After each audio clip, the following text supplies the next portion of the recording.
Commerce and accountancy optional in UPSC is one of the top scoring optional. As per the latest UPSC annual report, it is also providing more than 12% success rate, which is way higher than many other optionals. We are providing many free initiatives on commerce optional for the beginners. You can join our Telegram channel and you should follow our YouTube beginner series by the toppers and the teachers.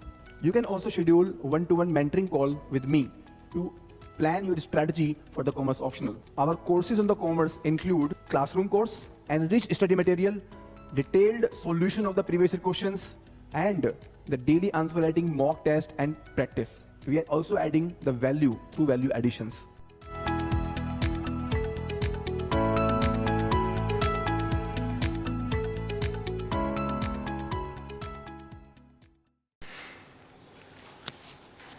Online students, please join with the camera.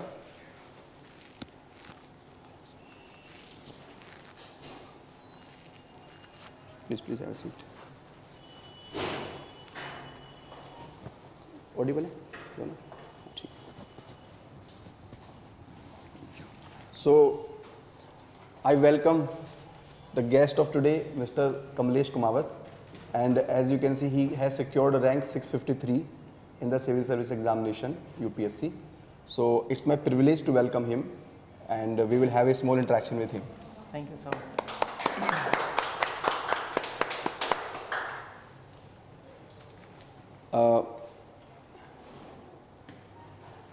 So basically interview के time पे basically he got to meet me, and my contribution has been very small to his success. However, once I met him and during the time of interview, from my heart I was having a surety that this person should be selected. Based on my experience, I have interacted with so many people. So one thing that was in my mind, in my heart was that this person should be selected. Means this person deserves it. एक तो होता है कि ठीक है यार, कोई बच्चा है तो सेलेक्ट होना ही चाहिए, वो तो एक टीचर की तरफ से होता ही है, लेकिन उसमें भी फिर दो तरह के बच्चे होते हैं. एक क्या होता है कि हाँ इसका सिलेक्शन हो भी सकता है, नहीं भी हो सकता, और सेकंड होता है कि यार इसका सिलेक्शन तो होना ही चाहिए, रिजल्ट पक्का आना चाहिए. So he is from that category and he well deserved it and he got it. So really congratulate you for this success. Thank you sir. और आपसे कुछ जानना चाहेंगे आपकी जर्नी के बारे में, बेसिक आपका क्या अभी तक जर्नी रही यूपीएससी की, आपकी प्रोफेशनल ग्रेजुएशन एंड ऑल, और मतलब जो भी whatever you want to share from your basics, from your family about जो भी आप शेयर करना चाहते हैं सबके साथ में. तो विजिबल है, ऑडिबल है सर का? मेरा नाम कमलेश कुमावत है. मैं चित्तौड़गढ़ राजस्थान से बिलोंग करता हूँ, और मेरी फैमिली में मतलब मेरी माताजी हैं जो खेती करते हैं, और मेरा भाई है जो बिजनेस मतलब he has a small shop in that locality itself. और मैंने ग्रेजुएशन तक बीकॉम किया था, और 12th के बाद मैंने सीए स्टार्ट किया था. तो मेरी वही जो मिनिमम रिक्वायर्ड होता है 4.5 साल, उसमें सीए कंप्लीट किया, और फिर मैं थोड़ा प्री एज क्वालिफाई हो गया था सीए. तो एज से पहले? एज से पहले. Very good. तो दैट मींस अराउंड 20. हाँ, बिलो 20. बिलो 20 वाले. वाह, तो मैं कुछ भी करने के लिए एलिजिबल नहीं था 1-2 साल, तो ना यूपीएससी ना ही सीए. तो वो टाइम पीरियड ऐसे ही गया, और फिर मैं यूपीएससी के लिए एलिजिबल हुआ. तो फिर मैंने प्रिपरेशन स्टार्ट की, और 2018 से मैंने अटेम्प्ट देना स्टार्ट किया था, और ये मेरा 6th अटेम्प्ट था. और उसमें से मैंने 3 बार प्रीलिम्स क्वालिफाई किया है, और 2 बार मेंस क्वालिफाई, और 1 बार फाइनल इंटरव्यू क्वालिफाई करके पास हुआ हूँ. और so this was your second interview? Yes, this was my second interview. Okay. So हाँ, ये प्लीज़. तो ये जर्नी मतलब अच्छी रही, बहुत ही अप्स एंड डाउन्स रहे, और बहुत बार मतलब ऐसा तो कभी नहीं आया कि मैं छोड़ दूँ, ऐसा ख्याल तो सच में कभी नहीं आया, लेकिन लो मोटिवेटेड बहुत टाइम रहा कि अब कुछ नहीं हो रहा है, पढ़ाई नहीं हो रही है, क्या किया जाए. तो उसके लिए मैं कॉन्स्टेंटली कुछ न कुछ चीज़ें चेंज करता रहा. और लास्ट ईयर जो मैंने सबसे मेजर चेंज की कि मैं दिल्ली छोड़ दिया था, और मैं जयपुर शिफ्ट हो गया. Home town kind of home town. तो मेरी मतलब बहुत सारी एजुकेशन वहीं से ही हुई थी. तो मैं जयपुर शिफ्ट हो गया और वहीं से रह के मैंने फिर से प्रीलिम्स और मेंस की प्रिपरेशन की और लास्ट ईयर से ही मैंने ऑफिस भी ज्वाइन कर लिया था एज ए चार्टर्ड अकाउंटेंट। मेरे फ्रेंड की फर्म है नोएडा में, तो वहीं पे मैं लास्ट ईयर से ही काम कर रहा हूँ और साथ ही साथ ये प्रिपरेशन भी की लास्ट ईयर। और फाइनली 16 अप्रैल को रिजल्ट आया और पास हो गए। ऑल्दो रैंक इतनी अच्छी नहीं आई, कुछ कमियां हैं जो सुधार करनी है इस बार, लेकिन ये तो फैक्ट है कि हाँ पास हो गए और देखिए कुछ सर्विस मिल ही जाएगी। बिल्कुल बिल्कुल, देखिए सर्विस मिलेगी और सिविल सर्विस एग्ज़ाम में क्रैक करना, हर एक स्टेप, प्रीलिम्स क्वालिफाई करना, मेंस क्वालिफाई करना, इंटरव्यू और फाइनल सिलेक्शन, ये अपना आप में लाइफ टाइम अचीवमेंट है। रैंक जो हमारी आई है दैट इज़ अ नंबर, मेरे मानना ये है, क्योंकि रैंक 653 और रैंक 1 में अब यहाँ पे सब्जेक्टिविटी का रोल आ जाता है। ये हल्का फुल्का गैप जो कुछ सिली मिस्टेक्स जाने में हो जाती हैं, यहाँ पर कोई भी टैलेंट वाला गेम मुझे लगता नहीं है कि कुछ होता है। इनफैक्ट जितने भी लोग इंटरव्यू देते हैं उन सबका टैलेंट ऑलमोस्ट बराबर होता है, उनको खुद नहीं पता होता कि मेरा रैंक 1 आने वाला है या रैंक 1000 आने वाला है। All of them are almost equal. तो कहीं ना कहीं एक चीज़ आपने प्रूव की है कि इतनी लंबी जर्नी को आपने कंटिन्यू किया। जैसे आपने बोला कि डीमोटिवेटेड रहे बहुत समय तक, you know this is not easy to sustain in this time. और जबकि आप ऑलरेडी एक क्वालिफाइड पर्सन हो, एक ऑलरेडी प्रोफेशनल हो, उसके बावजूद भी अगर आप कंटिन्यू कर रहे हो तो there must be some fire burning within you. तो आप मतलब सिविल सर्विस में आप सीए होना अपने आप में एक सफिशिएंट चीज़ होती है, सीए क्वालिफाई करना भी अपने आप में एक बड़ी चीज़ होती है हमारी सोसाइटी में। तो सिविल सर्विस में आपको ऐसा क्या लगता था कि ये चीज़ के लिए मुझे सिविल सर्विस में जाना है, यानी कि आपको एक तरह से कहें कि क्या चीज़ मोटिवेट करती रही? क्योंकि आपकी जर्नी जो है बहुत सारे लोग देख रहे होंगे, वो लोग आपकी जर्नी से रिलेट करेंगे जो मे बी 2 अटैम्प्ट के बाद 3 अटैम्प्ट के बाद हिम्मत आने लगते हैं। तो क्या ऐसी चीज़ है जो आपके मन में था यार चलो ठीक है इस चीज़ के लिए इट इज़ वर्थ गोइंग? तो मेरे फादर थे, मेरे फादर अभी नहीं है, ही मतलब उनका वो एक्सपायर हो गए थे 2002 में, लेकिन उनकी तब इच्छा थी कि उनका कोई एक बेटा तो सिविल सर्विसेज ज्वाइन करे। हाँ, he himself was a social worker and he was a sarpanch for around 12 to 13 years, and in his last term he got elected unopposed, so he was very willing to ask one of his children to join civil services. And मेरी माँ एक uneducated person है, लेकिन उनको भी थोड़ा थोड़ा कि हाँ ऐसी कोई लाइन होती है जिसमें आपको जाना है। तो उन दोनों की बहुत ही प्रबल इच्छा थी कि मैं जाऊं, और फिर थोड़ा थोड़ा मुझे भी जानने का मौका मिला कि सिविल सर्विसेज क्या होते हैं, उन क्या काम करते हैं और कैसा उनका कंट्रीब्यूशन रह सकता है सोसाइटी में। तो वो सब चीज़ें जानने के बाद मुझे भी इच्छा हुई कि मुझे भी यहीं जाना चाहिए। तो ये एक मिक्स फैक्टर रहे कि मेरी खुद की इच्छा और मेरे माता पिता का एक सपना था कि मैं ज्वाइन करूं, तो वो ही एक बर्निंग फैक्टर था। और सबसे बड़ा मोटिवेटिंग फैक्टर मेरा भाई है, मेरे बड़े भाई, जो बताया था शॉप है, तो वो इतने हार्ड वर्किंग पर्सन है और वो भी अपने आप को सोसाइटी के लिए इतना कमिट रखते हैं अपने आप को। तो वो एक ऐसे पर्सन है जो मीन्स कभी डीमोटिवेटेड न तो खुद फील करते हैं न किसी और को होने देते हैं। वो हमेशा, अगर मुझे कभी लगता है कि मैं नहीं कर पा रहा हूँ, तो वो हमेशा फ़ोन करके बताएंगे, बात करेंगे इस बारे में, मोटिवेट करेंगे। तो मेरी फैमिली और मेरी जो इच्छाएं थी वही एक बर्निंग फैक्टर रहा मेरी इस जर्नी में। So one thing I can listen from your conversation is that he is drawing the inspiration from his family members, looking at their struggles.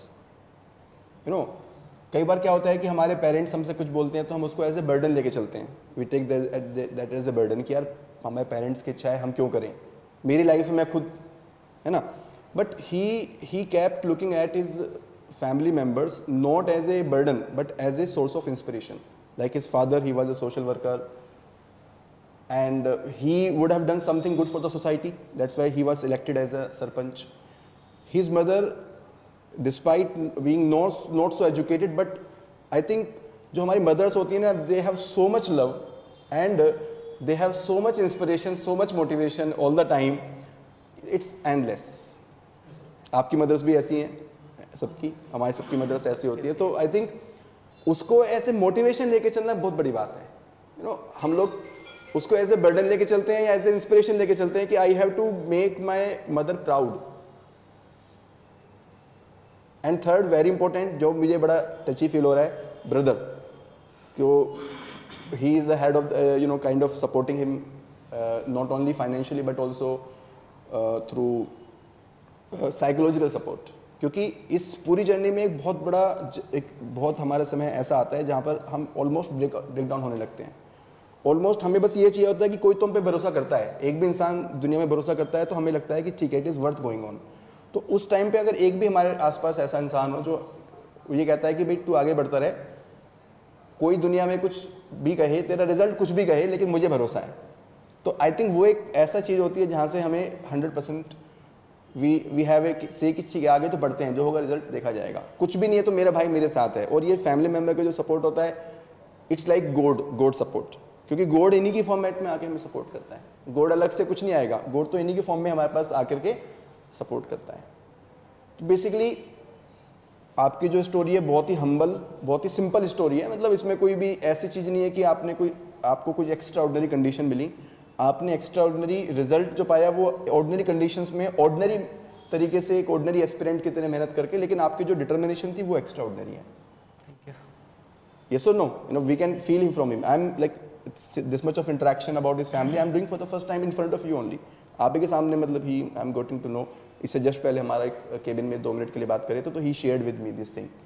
तो ये मेरे लिए भी इंस्पिरेशन है कि हमारे लिए इंस्पिरेशन के लिए किसी आउटसाइडर की ज़रूरत नहीं है, हमें इंस्पिरेशन के लिए किसी सेलिब्रिटी की ज़रूरत नहीं है।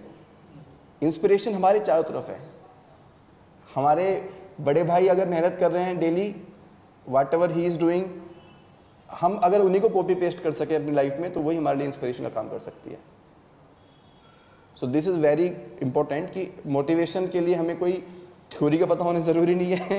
मोटिवेशन के लिए हमें कोई ये कहने की ज़रूरत नहीं कि I will do something for the society, for the country. इतनी बड़ी बड़ी चीज़ें हो सकती है हम कर जाए सोसाइटी के लिए, लेकिन डेली बेसिस पर मोटिवेशन कहाँ से लेके आए?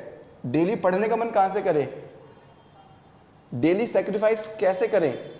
हमारे सामने चॉइस होती है कि हम लाइफ को एंजॉय करें, घूमें फिरें, खाए पिएं, या किताबों के साथ बैठे जहाँ पर सर्टेनिटी भी नहीं है कि रिजल्ट आएगा कि नहीं आएगा अगले वाला, प्रीलिम्स भी क्लियर होगा ये भी सर्टेनिटी नहीं है, और इंटरव्यू भी देके आएंगे फाइनल सिलेक्शन होगा कि नहीं होगा ये भी सर्टेनिटी नहीं है। तो ऐसे केस में जो छोटी छोटी चीज़ें हैं वहाँ से हम इंस्पिरेशन ड्रॉ कर सकते हैं। This is really wonderful. तो मैं एक दो चीज़ें और ऐड करना चाहता हूँ। मतलब थोड़ा ही बहुत सक्सेस मिली है तो उसके बेस से मुझे लगता है कि 2-3 चीज़ें मेजर डिटरमाइनिंग फैक्टर होती है। फर्स्ट, पॉजिटिव थिंकिंग, मतलब आपको पॉजिटिविटी रखनी है कि हाँ आप जा रहे हो और आप एक with an analysis based approach आपने अडोप्ट कर रखी है कोई भी मतलब स्टेज के लिए, either it is prelims, mains और इंटरव्यू। तो उस प्रोसेस पे आपको विश्वास रखना है और पॉजिटिव रहना है कि हाँ मैं ये कर रहा हूँ और मुझे इसका रिजल्ट मिलेगा ही मिलेगा। और सेकंड चीज़ है हार्ड वर्क। मुझे इस अटेम्प्ट में लगा कि उसका कोई अल्टरनेटिव ही नहीं है इस पूरी प्रोसेस में। तो चिल्लानी पड़ी। ये 2 बातें जो मैं ऐड करना चाहूँगा कि आप अगर पॉजिटिव थिंकिंग मतलब अपने प्रोसेस पे विश्वास रखें, पॉजिटिविटी रखें और दूसरा हार्ड वर्क करें, तो आप डेफिनेटली सक्सीड कर सकते हैं इस एग्ज़ाम में। और कुछ भी नहीं चाहिए, बिलीव मी। और इंटेलिजेंस तो चाहिए ही नहीं इसमें, क्योंकि मेरे को 6 अटेम्प्ट हो गए। ऐसा नहीं है कि अभी लास्ट ईयर ही मेरे में इंटेलिजेंस आई है। राइट। जो तो पहले ही थी होगी। Very true. नहीं, जो थी पहले ही थी वो की वही है। एक सर्टेन एज के बाद माइंड ग्रो होना बंद कर देता है। बिल्कुल बिल्कुल।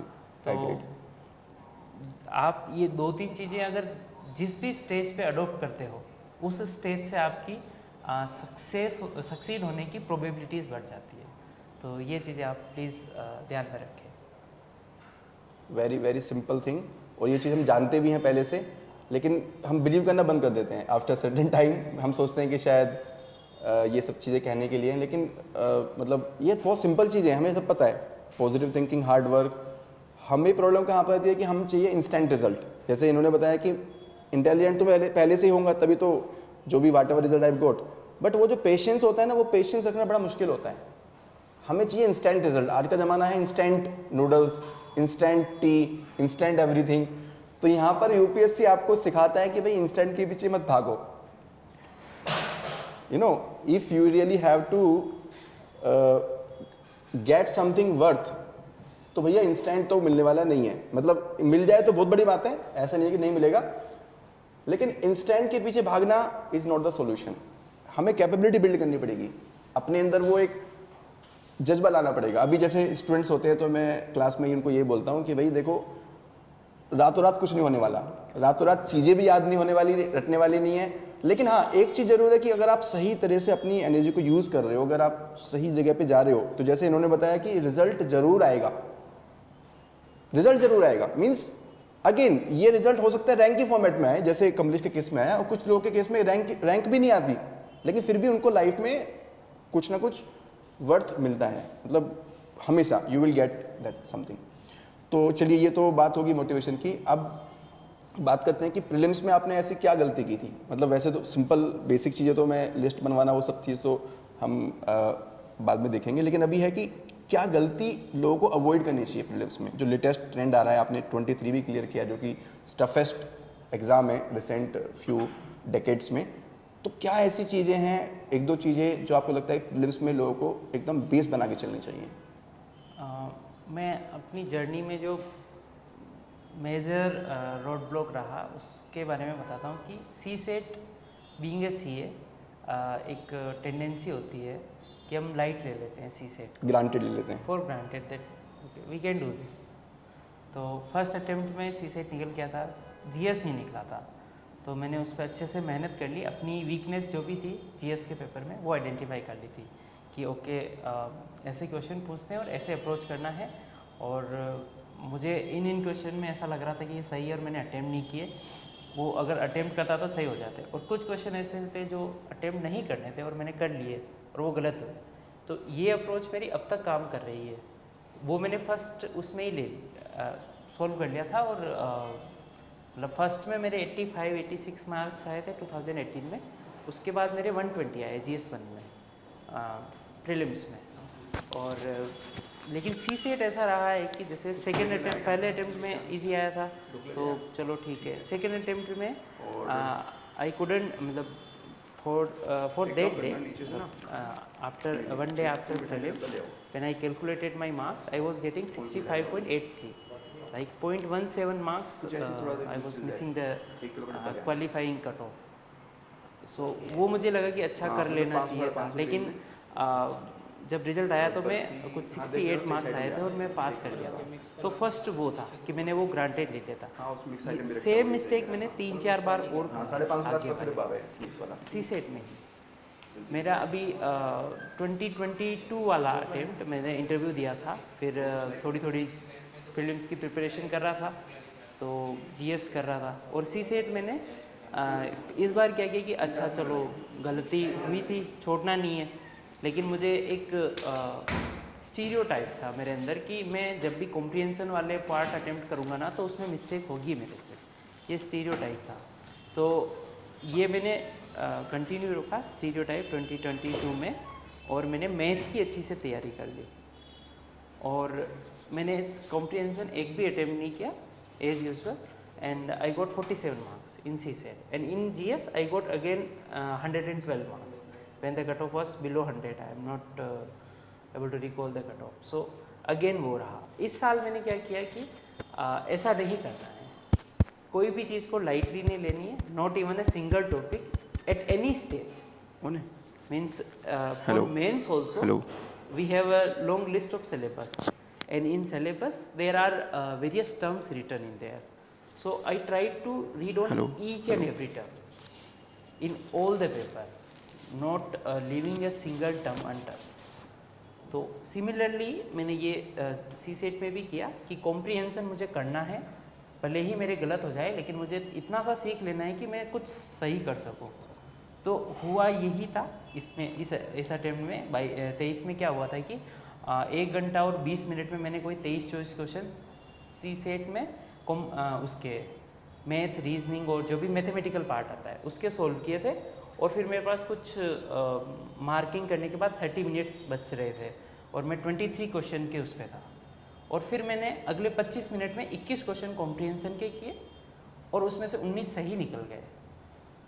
वो एक मेरी प्री अज्यूम्ड अजम्पशन थी कि मेरे साथ गलत होता है, मतलब मैं जब भी कॉम्प्रिहेंशन करता हूँ, जब मैंने उस अजम्पशन को छोड़ा और उसको किया तो वो सही हो गया। तो ऐसी छोटी छोटी मिस्टेक्स जो होती है मुझे लगता है नहीं करनी चाहिए। फर्स्ट थिंग तो फॉर ग्रांटेड किसी चीज़ को नहीं लेना है कि सी सेट कर लूँगा या फिर कॉम्प्रिहेंशन कर लूँगा या फिर प्रोबेबिलिटी कर सकता हूँ मैं। मेरे को लगता है हर एक टॉपिक जो भी मेंशन्ड है वो सब करने हैं। इनफैक्ट मैं तो ये बोलूँगा कि एवरेज का भी पढ़ लेना चाहिए, क्या पता एवरेज में भी कोई वो आ जाए। राइट ना तो सब कुछ पढ़ना चाहिए। हम कॉमर्स के हैं, प्रॉफिट एंड लॉस हमारा बहुत ही स्ट्रॉन्ग एरिया होता है कि हम प्रॉफिट एंड लॉस को कैलकुलेट कर लेंगे, लेकिन Confusion बिलीव मी मेरे कुछ सीए फ्रेंड है वो प्रॉफिट एंड लॉस के क्वेश्चन भी गलत करके आते हैं और इंजीनियर्स ठीक करके आते हैं। हाँ, और कुछ आईआईटी वाले लोग भी सीसेट क्वालिफाई नहीं हुए हैं, नहीं, आईआईटी हाँ। बॉम्बे के पास आउट लोग। राइट सर मैथ के क्वेश्चन में मैंने देखा एक टाइम के बाद तो उसमें लैंग्वेज में फंसा था, उसका सेंटेंस फ्रेमिंग में कॉन्सेप्ट का रोल खत्म हो जाता है। टाइम ऐसा रहता है कि अगर क्वेश्चन समझ में आ जाए तो सॉल्व हर कोई कर लेता है, हाँ। लेकिन वो समझ में ही नहीं आता। Right exact. तो इसीलिए क्या होता है कि ये हमारे हाथ में नहीं है ना कि क्वेश्चन कितना टफ होगा। हो सकता है आपको इजीली समझ में आ जाए, हो सकता है समझ में नहीं आए। लॉजिक ब्रेक बहुत दिखा सर, फॉर्मूला बेस्ड उतना नहीं। हाँ, तो वही है ना, इसीलिए हमें सारी चीज़ें करके जानी होती है। हमें क्या करना है, हमें क्वालिफाइंग मार्क्स लाने हैं। आइदर थ्रू दिस वे और that way we should get at least 66 marks. तो उसके लिए सभी चीज़ें करके जाना ज़रूरी है। और मेंस के लिए भी यही मैं बोलूँगा कि जितने भी टॉपिक मेंशन्ड है, इनफैक्ट अपने कॉमर्स में एक वो कॉस्टिंग में एक थ्योरी है परफॉर्मेंस रिव्यू के बेस, बजटिंग के बाद चैप्टर में आती है, जिसमें इकोनॉमिक वैल्यू एडेड और 2-3 divisional performance divisional performance measurement, DPM, traditional measure, non traditional वो मेजर। मैंने बहुत ही इग्नोर किया हुआ है। इस मेरा बार क्वेश्चन बहुत आया ही- था वहाँ से। हाँ, उस बार उससे क्वेश्चन आया, लेकिन इस बार मैंने हर एक चीज़ के नोट्स बनाए, हर एक टॉपिक के, एक भी टॉपिक नहीं छोड़ा है मैंने। तो इस बार मेरे कॉमर्स में ठीक मार्क्स आए हैं, बहुत अच्छे मार्क्स नहीं हैं, आए। पेपर 1 में 143 हैं, गुड हाँ, मार्क्स हैं। वो मेरी गलती की वजह आप अपने आप को अंडरएस्टिमेट कर रहे हो, यू नो, नहीं, मेरी गलती कंसीडरिंग। की वजह से। हाँ, वरना गलती मैं- तो I है, could have but got 150 easily। Good है वो Means, डेफिनेटली। हाँ, हाँ, राइट। मेरे 2 30 मार्क्स के क्वेश्चन थे थ्योरी के। Due to timing mismanagement I couldn't attempt those marks, मतलब दोज क्वेश्चंस कंप्लीटली मिस कर दिए। नहीं, मैंने आधे आई मीन किए, भागते दौड़ते किए। भागते दौड़ते किए लास्ट में। तो हो सकता है मैं 150 टच कर लेता उसमें। हाँ, राइट, आराम से, बहुत आराम से 150 क्रॉस करते हैं आप, बहुत आराम से, 150 क्रॉस कर आराम लेता। से क्रॉस करते तो ये था कि आपको कोई भी चीज़ छोड़नी नहीं है, कोई भी टॉपिक किसी भी पार्ट का, मतलब मेंस और प्रीलिम्स दोनों का, ये था। और commerce optional, commerce as an optional, एक स्टूडेंट्स को जो लोगों ने नहीं लिया है वो भी क्वेश्चन करते हैं कि sir commerce as an optional लेना चाहिए क्या, और जो लोग ले लेते हैं वो भी कई बार क्वेश्चन पूछते हैं कि सर एम आई राइट। तो what is your experience with the commerce optional, कि क्या ये ऑप्शनल से सक्सेस मिलती है, या मतलब आपने ऑप्शनल क्यों लिया ये ऐसा, और you kept with this optional for long? Sir एक चीज़ और, 6 अटेम्प्ट में हर बार ऑप्शनल आपका सेम ही था या कभी चेंज भी हुआ? नहीं, मेरा ऑप्शनल सेम ही था। मुझे बिलीव था कि इस ऑप्शनल में मैं स्कोर कर सकता हूँ, ये बिलीव था मैं। Coming from the commerce background. Coming from the commerce background, I have qualified CA, so I thought paper 1 is very easy for me. Although वो अगेन प्री एजम्पशन नहीं रखना चाहिए, Granted easy नहीं है, लेना, लेकिन आपको इजी लेना नहीं है उसको। पेपर 1 में आप ये मान के चलिए कि आप एज ला सकते हैं, Edge ला बट उसके लिए मेहनत करनी पड़ेगी, वो ऑटोमेटिक नहीं आएगी, चाहे आप Automatic सीए हैं या बीकॉम है, व्हाटएवर। तो आपका क्वेश्चन था कि सेम रहा था, मुझे बिलीव था। हाँ, कोई चेंज नहीं किया मैंने, क्योंकि जब मैं एक क्वेश्चन देखता था और उनके आंसर करने की कोशिश करता था तो वो हो जाते थे। लेकिन हाँ, मैंने उसमें प्रोसेस पे पूरा ध्यान नहीं दिया कि अटेम्प्ट करने का ये जो एक पर्टिकुलर तरीका होना चाहिए, वो शायद नहीं था मेरे पुराने अटेम्प्ट्स में, कि मैंने पूरी तरीके से पूरा प्रोसेस फॉलो किया है, प्रेजेंटेशन पे ध्यान दिया है, और पूरा कंटेंट लिखा है कि नहीं लिखा है, और सोल्व कैसे किया उन चीज़ों को, क्वेश्चंस को, और क्या मैं जितने भी एडजस्टमेंट क्वेश्चन में दिए हैं उनको मतलब उसमें क्वेश्चन में लाया नहीं लाया और आंसर करेक्ट नहीं है पूरा, मुझे लगता है अगर आप 0 से लेके जेड तक पूरी प्रोसेस फॉलो करते हो ना तो बहुत अच्छे मार्क्स आ सकते हैं कॉमर्स में। ये मुझे रियलाइज़ हो गया था लेकिन इम्प्लीमेंट करने में थोड़ा टाइम लगा, राइट राइट। तो इसी वजह से कंटेंट बहुत ही प्रिडिक्टेबल है बहुत प्रेडिक्टेबल। और बस हमें मेहनत करनी है कि हमें उसको रिमेंबर करें और उसको आंसर राइटिंग के थ्रू उसको अपने आंसर्स में इंटीग्रेट करें, ये हमारा मेन चीज़ है। Very true. और अगर क्वेश्चन ये है कि कॉमर्स लेना चाहिए नहीं लेना चाहिए, मुझे लगता है ये बिलीफ सिस्टम पे डिपेंड करता है कि आप अपने आप में विश्वास रखते हैं कि नहीं रखते हैं कि आप कॉमर्स में स्कोर कर सकते हैं नहीं कर सकते। मेरा कॉमर्स चूज़ करने का एक ही रीज़न था कि मैं पेपर 1 से बहुत फेमिलियर हूँ, ठीक है, और पेपर 2 और हर कोई होता ही है, हर कोई कॉमर्स वाले जो लोग होते हैं, चाहे वो बीकॉम हो चाहे वो सीए हो, पेपर 1 सबका फेमिलियर होता सबका है, वो एक familiar रीज़न होता है। होता ही है बहुत बड़ा। बिल्कुल। तो अब जब भी आप फेमिलियर चीज़ को पढ़ते हो ना तो मतलब अगर आप 0 से स्टार्ट कर रहे हो तो आप यहाँ हो, लेकिन अगर आपको उसके बारे में कुछ चीज़ पता है तो आप ऑलरेडी यहाँ से स्टार्ट कर रहे हो फिर उसमें, और उसके ऊपर जाने के चांसेस बहुत अच्छे हैं। लेकिन अगर आप यहीं से स्टार्ट कर रहे हो तो आप जाओगे ऊपर तो जाओगे, लेकिन यहाँ जाने के बजाय चांसेस है कि यहीं रह जाओगे। तो ये मुझे लगता था कि मुझे एक सर्टेन एज जो होता है हेड स्टार्ट से मुझे स्टार्ट करना चाहिए, इसी वजह से मैंने कॉमर्स। और कुछ लोग कहते हैं कि ओवरलैपिंग ऑप्शनल में होनी चाहिए, आपको लगा कि ओवरलैपिंग की वजह से आपको कोई नुकसान हो सकता है यहाँ पे?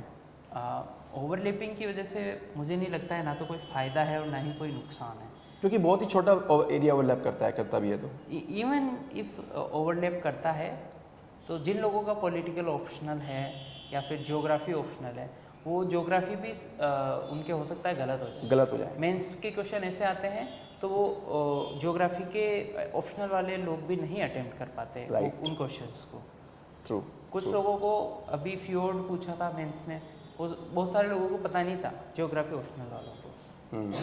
नॉन ज्योग्राफी ऑप्शनल वालों को हो सकता है अगर वो देखे वो नॉर्वे जाके तो पता होगा, वरना उनको भी पता नहीं। मतलब क्वेश्चन ऐसे आते हैं कि या तो सब लोग अटेम्प्ट कर पाएंगे या तो कोई अटेम्प्ट नहीं कर पाएगा। और आई थिंक एक नुकसान और भी होता है अगर आप ज़्यादा ऑप्शनल वाली चीज़ें यूज़ करते हो, कि कहीं ना कहीं वो जीएस के आंसर में आपको दिख जाता है कि ये ऑप्शनल का स्टूडेंट है एग्जामिनर को, और उसका कोई हल्का सा नेगेटिव इम्पैक्ट होता है, जो मैंने नोटिस किया है मार्क्स में, कि जिन लोगों के पॉलिटिकल साइंस में बहुत अच्छे मार्क्स हैं और GS2 में मार्क्स उनके नहीं आते। ये भी पैटर्न है, मतलब जो स्टूडेंट्स का देखा गया है। और तो जैसे कॉमर्स ऑप्शनल में ओवरलैपिंग वाले हो गया, आप तो सीए हैं और काफ़ी लोग ऐसे होते हैं जो बीकॉम बैकग्राउंड से आते हैं, तो आपको कोई एक्स्ट्रा एडवांटेज है कॉमर्स का? आपको ऐसा लगा? क्योंकि जो लोग बीकॉम से आते हैं वो ऐसा सोच सकते हैं कि सीए है तो भाई कर लेगा। मुझे ये लगता है कि इसमें क्वालिफिकेशन मैटर नहीं करती है कि आप सीए हो या बीकॉम हो या सीएस हो। मुझे लगता है कि आप अपने आप को कैसा समझते हो कि मैं नंबर्स के साथ कैसा हूँ और मैं मेहनत करने में कैसा हूँ। क्योंकि मुझे भी बहुत हार्डवर्क पुट करना पड़ा इस पेपर को एक्सेल करने में, और इतनी ही मेहनत मुझे लगता है एक बीकॉम को भी करनी पड़ेगी, उसका कोई अल्टरनेटिव नहीं है। सीए होने से हार्डवर्क रिप्लेस नहीं होगा और True. ना ही बीकॉम होने से होगा, वो सीए होने से इक्वल मेहनत करनी पड़ेगी। सीए होने से एक नुकसान हो सकता है, टेकन टू बी ग्रांटेड ले लेते हैं हम लोग, ये नुकसान वो होता है। वो नुकसान है, अग्री। नुकसान हो सकता है सीए होने से, फायदा तभी होगा जब आप बराबर मेहनत करोगे, और बीकॉम वाले जो लोग हैं वो भी बराबर मेहनत करेंगे तो उनके भी नंबर बराबर ही फायदा होगा। True. एडेड एडवांटेज कुछ भी नहीं। लेवल प्लेइंग फील्ड प्रोवाइड करता है, लेवल प्लेइंग फील्ड प्रोवाइड करता है। मैं भी कुछ सीए हूँ तो मैंने भी देखा है, मेरे भी एक अटेम्प्ट में 110 नंबर आए थे पेपर 1 में, नॉट एक्सपेक्टेड एट ऑल, क्योंकि कॉन्फिडेंस इतना ज़्यादा हो गया था कि यार कर लेंगे यार, हो गया बस, एक बार देखा किया आगे बढ़ गए, मारे गए।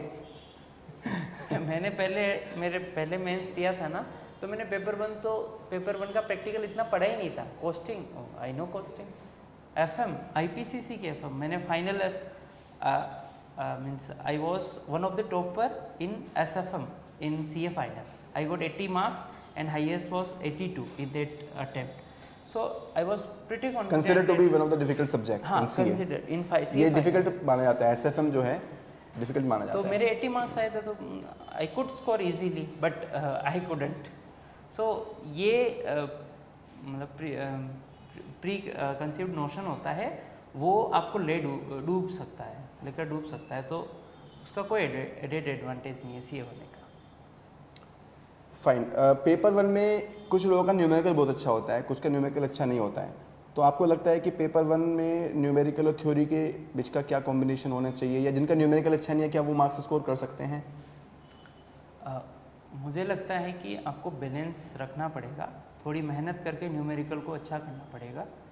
ऐसा नहीं है कि थ्योरी से मार्क्स नहीं आते, लेकिन आपका कॉम्बिनेशन है। आप अगर पेपर को एनालाइज करोगे तो जब दो क्वेश्चन आइदर पार्ट में से चूज़ करने पड़ेंगे, तो उसमें से मतलब एक से ज़्यादा क्वेश्चन तो ऐसे होंगे, जैसे दोनों पार्ट में एक एक क्वेश्चन तो ऐसा होगा जिसमें दो एटलीस्ट प्रैक्टिकल है, और दूसरा क्वेश्चन होने की प्रोबेबिलिटी है कि उसमें एक तो प्रैक्टिकल होगा, ये भी प्रोबेबिलिटी है कि दो प्रैक्टिकल और एक थ्योरी हो।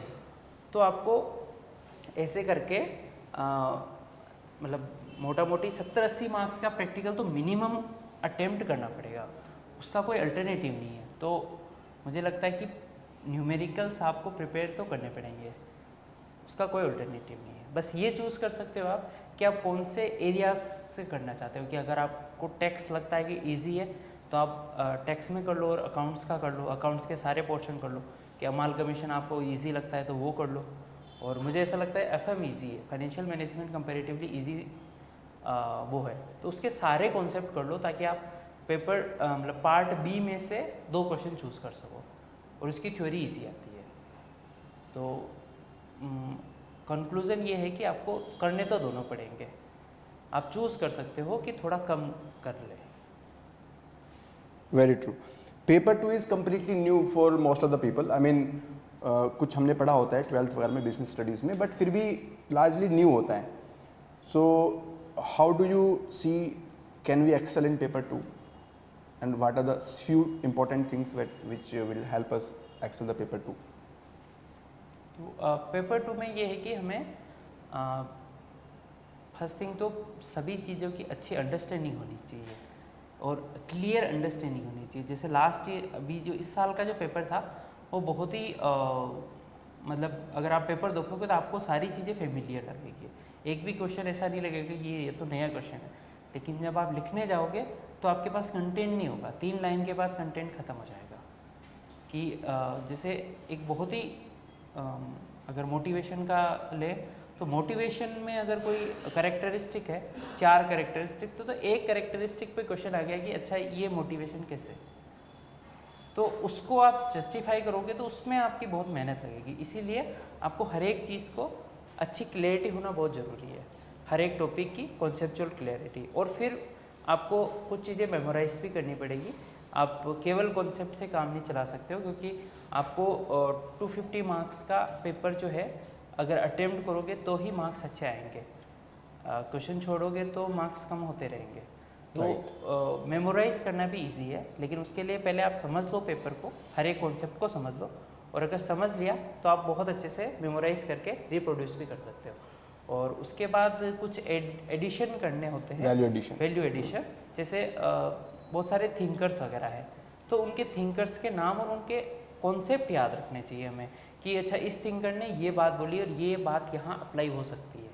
ठीक है, first value addition. Second value addition, अगर आपके पास कोई एग्जांपल्स वगैरह अवेलेबल हो, कोई रिसेंट इंडस्ट्री से मतलब recent example in the industry, और कोई पुराना एग्जांपल भी हो तो मुझे लगता है चल जाएगा।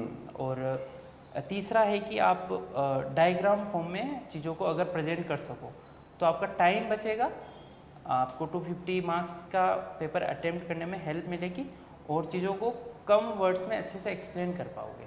तो ये 3 चीज़ें मुझे लगता है वैल्यू एडिशन की है, जो इम्प्लीमेंट करके अच्छे मार्क्स पेपर 2 में अचीव कर सकते हैं। Any mistake that you would have done in the paper to earlier attempts में? इस बार तो आपके मार्क्स काफ़ी अच्छे हैं, 129। मेरे पेपर 2 में मार्क्स कंस्टेंट रहे हैं। मतलब फर्स्ट टाइम जब मैंने मेंस लिखा था तो मेरे 118 थे, तब कम थे क्योंकि मेरा पेपर पूरा नहीं हुआ था। मतलब मैंने कंटेंट वाइज 10 मार्कर क्वेश्चन में 1.5 पेज लिखे थे, पेजेस, और 15 और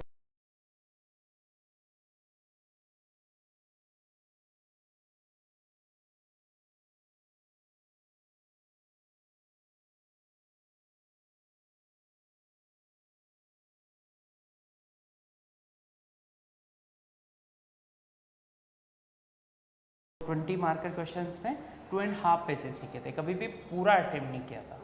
और लास्ट 2 अटेम्प्ट्स में मैंने पूरा अटेम्प्ट करने की कोशिश की है, मतलब स्टार्टिंग टू एंड पूरा कंटेंट लिख के अच्छे से, तो उसमें मेरे मार्क्स कांस्टेंट ही रहे हैं, पेपर 2 में कम नहीं हुए। Now coming for the interview, तो कॉमर्स ऑप्शनल का इंटरव्यू में क्या रोल रहता है आपके? मेरे पास अभी जो स्क्रिप्ट है, आई हैव दिस स्क्रिप्ट, तो आपसे जो क्वेश्चन पूछे गए हैं पेमेंट बैंक के ऊपर पूछे गए हैं, टैक्स, कंपनीज एक्ट, तो आई थिंक आपके तकरीबन 2 मेंबर्स ने क्वेश्चंस पूछे थे यहाँ से, और आप प्रिपेयर भी करके गए थे, आपने पहले से भी प्रिपरेशन की थी, हमने जो उसमें डिस्कशन किया था मॉक वगैरह में कॉमर्स को लेकर तैयारी। तो मुझे लगता है कि एक बेनिफिट कॉमर्स ऑप्शनल का जो हिडन बेनिफिट होता है कि आपके इंटरव्यू में मोस्टली मैंने देखा है कि 90% लोगों के कॉमर्स जो ऑप्शनल जिनका होता है उनके इंटरव्यू में कॉमर्स के क्वेश्चंस आते ही आते हैं। तो did it give you some confidence in the interview? हाँ, एक इंटरव्यू को लेके एक थोड़ा सा डर रहता है बच्चों में कि क्या क्वेश्चन आएंगे, मतलब क्या पूछेंगे। तो अगर आपका कॉमर्स बैकग्राउंड है और कॉमर्स ऑप्शनल है तो आपको एक थोड़ा सा रिलीफ मिलता है कि okay, I have some predictions that this will be the area from which some questions will be there. ये आपको कॉन्फिडेंस रहेगा from the day one when you will start preparing for interview. तो मुझे लगता है ये जो कॉन्फिडेंस होता है वो आपको हेल्प करेगा in preparation and in interview as well. जैसे अभी मेरा एक फ्रेंड है माधव, उसका भी इंटरव्यू बहुत अच्छा हुआ था, उसको 205 नंबर मिले, 205 मार्क्स, सेम कॉमर्स ऑप्शनल। हाँ, और तो उसका ये था कि उसने कॉमर्स के जो कुछ क्वेश्चंस थे उनके 6 टाइप आंसर दिए थे and he got very good marks. Wonderful marks, he prepared very well, you know, before the interview. आपको एक अपॉर्चुनिटी मिलती है कॉमर्स के क्वेश्चंस में, मतलब to excel very well, that can take your marks very high. Shiva, इस बार आपके शिवानी गुप्ता के 200 मार्क्स हैं। अच्छा, कॉमर्स से क्वेश्चंस पूछे थे जो हमने यहाँ पे मॉक में डिस्कस किए थे। उन्होंने बोला कि सर जो आपने क्वेश्चन डिस्कस किए थे मैं तो वही आंसर बोल के आ गई जो आपने मुझे बताया था। 200 मार्क्स माधव का आपने बताया, और 190 मार्क्स एक और हैं अभी, समीक्षा मेत्रे, वो भी आप इसी अटेम्प्ट में आपके हैं, रैंक 302, हाँ, समीक्षा मेत्रे, 190 marks, commerce interview, commerce questions. मतलब ये एक पैटर्न मैं देख रहा हूँ कि जिनका सिलेक्शन हो रहा है उनके सिलेक्शन में एक जिनके नंबर बहुत अच्छे आ रहे हैं, तो कॉमर्स का बहुत बड़ा रोल है। हालांकि सब्जेक्टिविटी है, देखो सब्जेक्टिविटी है, नो डाउट, हम कभी प्रिडिक्ट नहीं कर सकते कि हम लोग उसके बेस पे 100% सिलेक्ट हो जाएंगे, लेकिन एक कॉन्फिडेंस बूस्टर तो रहता ही है। आपको कॉन्फिडेंस आया होगा जब कॉमर्स के क्वेश्चंस पूछे होंगे। वो ही रोल होता है कॉमर्स बैकग्राउंड का। अदरवाइज इंटरव्यू बहुत ही सब्जेक्टिव और अनप्रेडिक्टेबल गेम होता है, उसमें कुछ भी पूछ सकते हैं और कुछ भी क्वेश्चन मतलब मार्क्स आ सकते हैं, लेकिन कॉमर्स बैकग्राउंड सर्टेन प्रेडिक्टेबिलिटी देता है, बस ये उसका एडेड एडवांटेज रहता है। कॉमर्स वालों के लिए इकोनॉमिक्स बहुत अच्छे से प्रिपेयर करो, जो करंट में इशू चल रहे हैं, जो फंडामेंटल्स हैं, और कॉमर्स ऑप्शनल के अंदर भी जो कुछ चीज़ें हैं उसको एप्लीकेशन ओरिएंटेड वे में तैयार करना होता है, not from the perspective of very basic, but how to apply that in the real life. तो डेफिनेटली वहाँ से आप बहुत अच्छे आंसर्स एक्सपेक्ट कर सकते हो, वहाँ से आप सिक्सर लगा सकते हो। आपको इंटरव्यू में अगर 20 क्वेश्चन पूछे जाते हैं तो कॉमर्स एंड अकाउंटेंसी के ऑप्शनल वालों से कितने क्वेश्चन पूछते हैं 20 में से? 8 से 15 के बीच की प्रोबेबिलिटी रहती है। मतलब हाई प्रोबेबिलिटी? हाँ, हाई प्रोबेबिलिटी। मेरे केस में 2 मेंबर ने तो प्योरली कॉमर्स पे ही क्वेश्चन किए थे, 2 मेंबर के प्योरली, और जो सेकंड मेंबर थे उनके 2 या 3 क्वेश्चन कॉमर्स से थे, तो ऑलमोस्ट 50% क्वेश्चन जो है कॉमर्स से एंड अकाउंटिंग। मैं आपके इनके कुछ क्वेश्चन आंसर बता देता हूँ, क्वेश्चंस इनके इनसे जो मेंबर 1 ने पूछे थे, and what is NFRA and its powers, national financial reporting authority है, ये आपका कंपनीज एक्ट के अंदर आई है। What are the penal powers, ये बहुत ही पॉपुलर टॉपिक है, बहुत ही पॉपुलर टॉपिक है। मेंबर 2 ने क्वेश्चन पूछे थे, what is payment bank, how it is different from the traditional bank, ये न्यूज़ में चल रहा था उस समय, Paytm payment bank, how does it earn it's income, तो ये पूरा आप डीप में चलेगी। What is Paytm crisis, how do you see the future of Paytm, what is the tax benefit associated with it, investment, तो मतलब somehow बहुत ही predictable questions थे, है ना। Third, why companies act 2013 was introduced, is there any specific incident, I think वो सत्यम वाला जो issue था वो आपने आंसर दिया होगा इसका। तो अब ये देखिए चलिए कि तकरीबन आपका ऑलमोस्ट 50% इंटरव्यू और जो कोर पार्ट होता है, कोर का मतलब जो मिडिल पार्ट होता है वो कोर होता है, क्योंकि वहाँ पर सब कोई भी आर्टिफिशियल क्वेश्चन नहीं पूछा जाता है। स्टार्टिंग में आर्टिफिशियल क्वेश्चन पूछ लेते हैं वो स्टार्ट करने के लिए, लेकिन वो बीच में अगर आपसे क्वेश्चन पूछ रहे हैं कॉमर्स के तो आप मान के चलिए कि आपके बहुत बड़ा बूस्टर है। This is very important. हाँ, so you have any other question? With respect to current affairs Current for affairs. prelims or for optional, for both. तो देखो, for prelims we'll have to prepare for current affairs. For that I believe you'll be referring some of the either monthly magazines or PT type books, तो वो sufficient होती है। अब मुझे ऐसा लगता है कि कोई एक बुक उठाओ, आइदर वो मैगजीन हो या फिर पीटी की बुक हो, और उसी को कॉन्स्टेंटली पढ़ो, उसी को 3 से 4 बार रिवाइज करोगे तो अच्छा प्रिपेयर कर लोगे। There will be some questions जिनके आंसर्स आपको नहीं पता होंगे और पता भी नहीं कर पाओगे, वो आपको कोई सी भी मैगजीन पढ़ने से नहीं आएंगे। तो उन टाइप के क्वेश्चंस के लिए हमें हमारे सोर्सेज को बढ़ाने की ज़रूरत नहीं है। आप एक ही मैगजीन पढ़ो, उसी को बार बार पढ़ो, तो हो सकता है उसमें कहीं लाइंस होती है पैराग्राफ के अंदर, उसमें से कोई आंसर आपको निकल के आए और उससे आपका प्रीलिम्स का कोई क्वेश्चन बैठ जाए। तो ये तो प्रीलिम्स के लिए। और मेंस के लिए for commerce optional I believe in current affairs का जो रोल है वो वैल्यू एडिशन में काम आता है। आपको क्वेश्चंस वहाँ से नहीं पूछे जाएंगे एक्सेप्ट सर्टेन एरियाज, जैसे कि मॉनेटरी पॉलिसी के क्वेश्चंस हो गए और ILO इंटरनेशनल लेबर ऑर्गेनाइजेशंस के क्वेश्चन हो गए, या फिर RBI या SEBI IRDA इन्होंने कोई रिसेंट स्टेप्स लिए हो, मेजर स्टेप्स। तो ये जो फाइनेंशियल इंस्टीट्यूशन हो गया पार्ट इसमें, और एक ILO, और वो लार्जली आपका इकोनॉमिक्स से कवर हो जाता है, इकोनॉमिक्स में कवर हो जाता है वो जो भी रिसेंट डेवलपमेंट्स होते हैं। इसके अलावा करंट अफेयर का कॉमर्स ऑप्शनल में कोई रोल नहीं है, लेकिन GS पेपर्स में रोल बहुत बड़ा रहता है। तो उसके लिए आप अगेन कोई एक सोर्स जो भी आप रेफ़र कर रहे हो, मैंने तो मेंस 665 किया था और वो बहुत ही कॉम्प्रिहेंसिव रहता है। आजकल तो एक्स्ट्रा कॉम्प्रिहेंसिव है कि उन्होंने सब कुछ डाल रखा है उसमें। तो अगर वो फॉलो करोगे सेलेक्टिवली, दैट टू सेलेक्टिवली, मैंने सेलेक्टिवली फॉलो किया था, दैट हेल्प मी। तो उससे I think you can cover all the current affair topics. क्या इंटरव्यू में ऐसा होगा कि कॉमर्स वाले का इंटरव्यू ऐसे पैनल में नहीं, ऐसा कुछ नहीं होता। रैंडम, कॉमर्स का एक्सपर्ट होगा नहीं, ऐसा नॉर्मली नहीं होता। रैंडम अलोकेशन होता हाँ, है। मतलब ऐसा ज़रूरी नहीं है कि कॉमर्स ऑप्शनल के लिए वो अलग से कोई बोर्ड स्पेशली कॉन्स्टिट्यूट करेंगे, लेकिन नॉर्मली ये देखा गया है कि एक कम से कम पूरे बोर्ड में एक मेंबर फाइनेंस इकोनॉमिक्स वाला होता है, क्योंकि वो डीप क्वेश्चंस पूछते हैं, हमेशा ये देखा गया है। और वो हर एक बोर्ड में होता है। हर एक बोर्ड में होता है वो, क्योंकि सबसे इंपॉर्टेंट एरिया है ये। कोई ऐसा ऑप्शन ले लेगा जो कि उनको समझ में ना आता हो, ऐसा कुछ नहीं है, उनको सब समझ में आता है। मुझे लगता है कि इंटरव्यू जो है ना, उसको एक जस्ट पर्सनालिटी बेस्ड चीज़ रख के छोड़ देना चाहिए, उस पर ज़्यादा फोकस नहीं करना चाहिए। लेट इट बी आपको नेचुरल। बोलने का तरीका, आपको क्या बोलने का, कितना डीप बोलने का है, वो प्रिपेयर कर लो आप किसी भी टॉपिक पे, जो भी टॉपिक आपके एरियाज हैं, और मुझे लगता है वो हेल्प करेंगे। Be natural. हाँ, बी नेचुरल। उसमें कुछ जितना नहीं आप करना चाहिए। नेचुरल रहेंगे, ओरिजिनल रहेंगे, आपकी पर्सनैलिटी उतनी ज़्यादा अच्छी मानी जाएगी। इंटरव्यू बहुत ही अलग बॉल गेम है। जब आप प्रिपेयर करोगे तो आपको लगेगा कि हमारी जो चीज़ें हैं वो मतलब जो पर्सनालिटी है वो ही मैटर करेगी, उसके अलावा कुछ भी मैटर नहीं करेगा। True true true true. क्या सोचना है। इनफैक्ट अभी जब प्रिपेयर करते हैं तो ना बहुत ये होता है कि अच्छा बोर्ड किसका आएगा, उन बोर्ड के हिसाब से ऐसा प्रिपेयर कर लेते हैं, अरे इनका बोर्ड आ गया तो हो सकता है आई एम डाउन। वो रिस्की है, इनफैक्ट ये सब हाँ, चीज़ें ये करना सब बहुत चीज़ें रिस्की रिस्की है। होती है। आपके हाथ में नहीं होता है कि कौन सा बोर्ड आपके पास आएगा, और हम मशीन भी नहीं है कि हम ऑटोमेटिकली 6 बोर्ड में से ये बटन क्लिक करके कि okay if this person comes I will present my self in this particular. वो इनिशियल 5 मिनट के लिए हो सकता है, 5 मिनट के लिए हो जाएगा। हाँ। वो 5 मिनट के बाद में आपकी ओरिजिनल पर्सनैलिटी आ जाएगी। एथिक्स का पेपर का मैं एग्जांपल देता हूँ। एथिक्स का पेपर बहुत लेंदी होता है, ठीक है, उसके अंदर टाइम नहीं मिलता है आपको कि आप मतलब बहुत कुछ कर दो उसमें।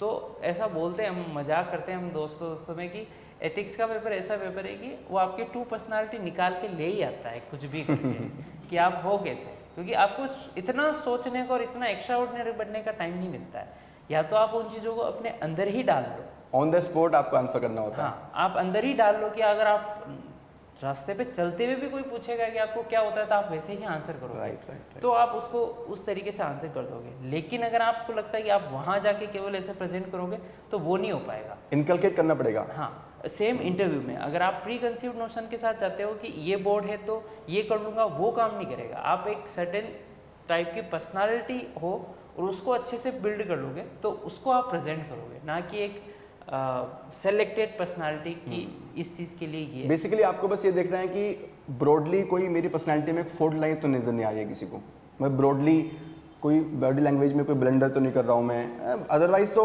आपका जो प्रोनाउंसिएशन है, आपका जो बोलने का तरीका है, आपका जो वे ऑफ आंसरिंग है, उसके अंदर चेंज ना करो तो ज़्यादा बेटर है। हाँ, हालांकि आपको नॉलेज वाइज प्रिपेयर करना होगा, जैसे कॉमर्स के लिए आपको प्रिपेयर करना होगा, अपने डैफ के लिए प्रिपेयर करना होगा, knowledge wise you have to prepare, but don't over prepare for presentation part. जितना लोग नेचुरल लगते हैं उतना उनके अच्छे मार्क्स आते हैं।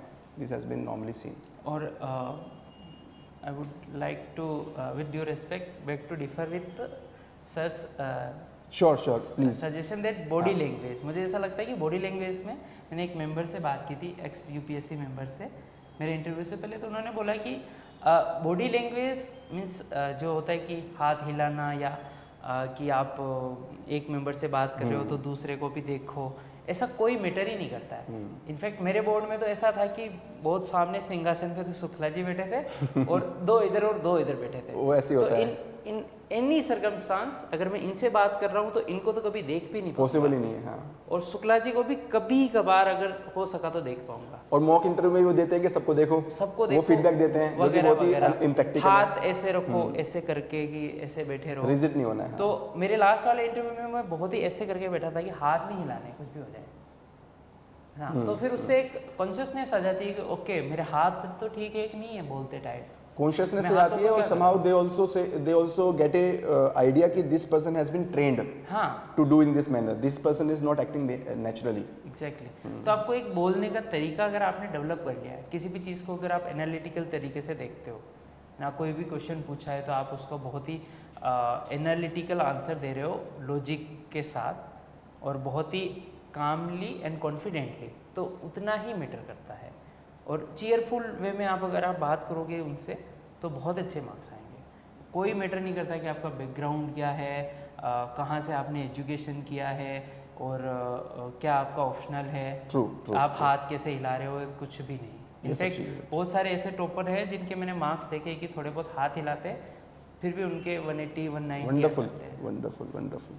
तो ऐसा कोई चीज़ मैटर नहीं करती है, बस क्या बोलते हो और कैसे बोलते हो और आपकी पर्सनालिटी को कैसे शो कर रहे हो वो ही मैटर करता है। ट्रू। चलिए, तो इट्स बिन लॉन्ग डिस्कशन, और इनकी पर्सनालिटी हमने देख ही ली लास्ट 1 आवर में। He is very cool, calm, composed person. मतलब from the day I met with him he is this kind of person. तो इंटरव्यू में भी मैंने ये बोला था कि this personality will be wonderful and मतलब he is a very stable person. तो आई थिंक जो इनकी पर्सनैलिटी है इन्होंने उसी को शो किया और वहीं से इनको इंटरव्यू में सिलेक्ट किया गया, क्योंकि जो मार्क्स 150 के ऊपर जो भी मार्क्स आते हैं सब सिलेक्शन वाले मार्क्स होते हैं। ओके, सो लास्ट क्वेश्चन हमारे लिए कि did we play any role in your success? I know it was very small, I cannot claim very big credit because he was ready made prepared for the success at that moment he came to meet us। तो sir मुझे ऐसा लगता है कि preparation में बहुत सारे लोगों का रोल रहता है और सर का रोल भी डेफिनेटली रहा है, ऐसा नहीं बोलूँगा कि नहीं रहा है। इंटरव्यू पार्ट में स्पेसिफिकली मैं तभी मिला था सर से, इंटरव्यू के लिए, मॉक इंटरव्यू के लिए मिला था, फिर 1-2 बार बाद पे भी बात हुई थी कि कैसा जा रहा है, क्या है। तो एक तो मोटिवेशनल रोल बहुत अच्छा रहा था सर का ड्यूरिंग द फाइनल फेज, और दूसरा इंटरव्यू के कुछ नुआंसेस वगैरह होते हैं कि कैसे क्या करना है। तो जैसे कि मैं अभी बता रहा था कि कैसे बात करनी है, कैसे प्रेजेंट करना है, तो उसमें सर का रोल रहा था। और डेफिनेटली आई होप दुआ तो सर ने बहुत दी है, तो उसका रिजल्ट रहा है। नहीं, दुआ तो पहले दिन से ही ना कुछ लोगों के लिए अंदर से होता है। मतलब मैं अगर कहूँ तो कुछ लोगों के लिए अंदर से होता है। जैसे आपके लिए, सुजावल के लिए, माधव के लिए, तो मतलब 3 लोगों का तो मुझे श्योर था कि इनका तो लिस्ट में नाम आना चाहिए। देखो आए नहीं आए वो मेरे हाथ में नहीं है, आई कैन नॉट से, लेकिन मन में से ऐसा लगता है कि यार ये डिजर्व करते हैं, पक्का होना चाहिए, क्योंकि काफ़ी पर्सनल इंटरेक्शन के बाद और मतलब वो सब चीज़ें समझ में आ जाती हैं। चलिए, all the very best for your future. Thank you, sir. Wonderful and thank you for spending the time here with us. And आपके एक्सपीरियंस से मुझे भी काफ़ी चीज़ें लर्न हुई है कि हमें अपनी मोटिवेशन अपने एनवायरनमेंट से लेना चाहिए, और बस इन दुआ के साथ में आपकी, हमारी दुआ आपके लिए आगे भी हैं। ये 653 जो है रैंक 3 में कन्वर्ट हो, रैंक 1 में कन्वर्ट हो। Thank you so much sir. मैं भी उम्मीद करता हूँ ऐसा wonderful. डेफिनेटली हो। Any other question? चलिए, थैंक यू वेरी मच। हाँ पूछिए। 11th क्लास मेरा मैथ्स फिजिक्स केमिस्ट्री था, तो पेपर जो मेरा सब्जेक्ट है उसमें मैंने कुछ पढ़ा नहीं है। बीकॉम में जो थोड़ा बहुत पढ़ा था, और बीकॉम भी कोई मतलब बहुत डेडिकेशन से नहीं कर रहा था, बस ऐसे ही पास होने ही कर रहा था। स्टिल मेरे से अच्छे मार्क्स आए होंगे बीकॉम में आपके। 51.33 मार्क्स मेरे थे बीकॉम में, और मैंने तो वो भी पढ़ाई नहीं की थी। मैं ऐसे ही कि भाई आप सीए हो, मैं तो जो सीए होते हैं ना, यूजुअली, नॉट एवरीवन, यूजुअली ये होता है कि BCom is like holidays for them, they will get holidays from their office, 1 month holiday. तो मेरा जो ऑफिस था दूसरी सिटी में था, और बीकॉम एक हॉलीडे रहता था कि चलो ऑफिस से छुट्टी, और हमारे जो भी क्लासमेट थे 11th 12th के, उनके साथ पूरा एक मंथ लॉन्ग हॉलीडे होगा और हम मज़े करेंगे। 11 12 वाले बच्चे साथ में मिल जाते हैं, साथ में मिल जाते हैं। पढ़ेंगे नहीं।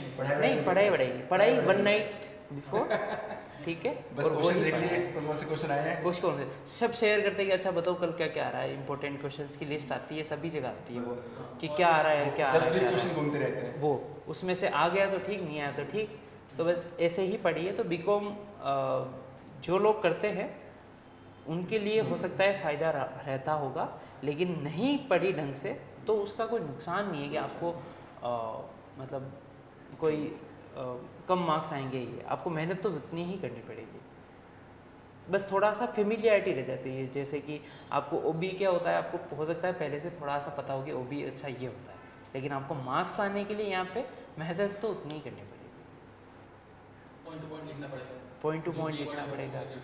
हाँ, अंडरलाइन करने पड़ेंगे आपको। आज मैं एक फ्रेंड से बात कर रहा था तो पता चला कि ऑप्शनल के जो पेपर होते हैं, पेपर चेक होते हैं, वो टेक्निकल पर्सन चेक करते हैं। जैसे उनको ये सब चीज़ों का नॉलेज होता है, तो और वो बहुत ही डीपली चेक करते हैं कॉपी, कॉमर्स की कॉपीज।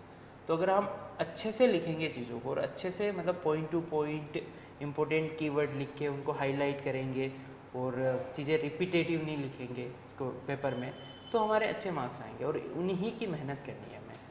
और बीकॉम में मुझे नहीं लगता कि ऐसी कोई मेहनत सिखाई जाती है यूपीएससी के एग्ज़ाम क्लियर करने की, तो उसका कोई एडवांटेज नहीं लगता है। मतलब फेमिलियरिटी हो सकती है अगर पढ़ा है तो बस। Okay, thank you sir. Scoring high in the commerce optional requires 3 things. Number 1, latest material. Number 2, previous year question coverage. And number 3, right practice of the answer writing. Our classroom course of commerce has all these 3 things. Hello, my name is C. Rahul Kumar. Come and join us.